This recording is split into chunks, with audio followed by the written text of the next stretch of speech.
So I was asked, why would I do research if there's no reason to, no financial incentive, and I already have a busy full-time clinical practice?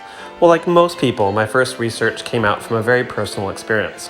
When I was in grade 12, graduating from the National Ballet School, we had to take our advanced Cecchetti examinations. These are vigorous dance movements, very difficult, very controlled, very atypical, and I began to develop a very strange clunking and popping in my right hip. It happened during certain movements, and it was really alarming. I wasn't injured. I could still do most things, but there were certain positions I could not do. I had no problem doing most activities, but no one else in the group complained of these problems. It was a very stereotypical problem. In fact, there was one step I simply, for some strange reason, could not do. My teacher let me not do it because my hip could be heard across the room as it clunked and popped and became quite painful. And in fact, this is the movement right here. My classmates are demonstrating it. Every time I did that jump together movement, my hip would pop. I'd actually have to stop. We couldn't explain why it was happening. I saw dozens of doctors and physiotherapists. I had CT scans and x-rays, and nobody could figure out what was going on my hip. It was a complete mystery that was never really solved. And I went on to have my dance career, and I just had to avoid certain positions.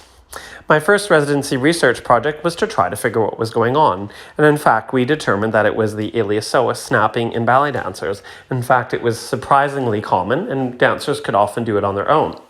This residency research project, which I thought would be quite esoteric in the American Journal of Sports Medicine, has gone on to have over 130 citations. Some searches give even more. So clearly people were interested. These are the most common positions that would cause the snapping hip: the grand battement, the grand plie, the développé, and the retiré passé. I continued on dancing, and you can see here I'm demonstrating some of those movements. This is a grand plie and an extension to the side.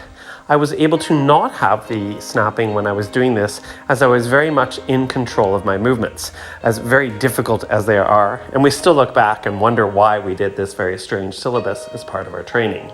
But you motor through. I just wished at that time one of the surgeons, instead of scratching their head, could have gone further to figure out why this was happening, and maybe I wouldn't have had this problem long term. But you move on, and I never regretted it. It never caused me too much disability. So with my group, we were able to soar, we were able to do all the things we wanted to, and this is how I've become a researcher. I take clinical problems that have no answers, that are relevant to me and my patients, and we look for solutions, and we look for ways to overcome them together.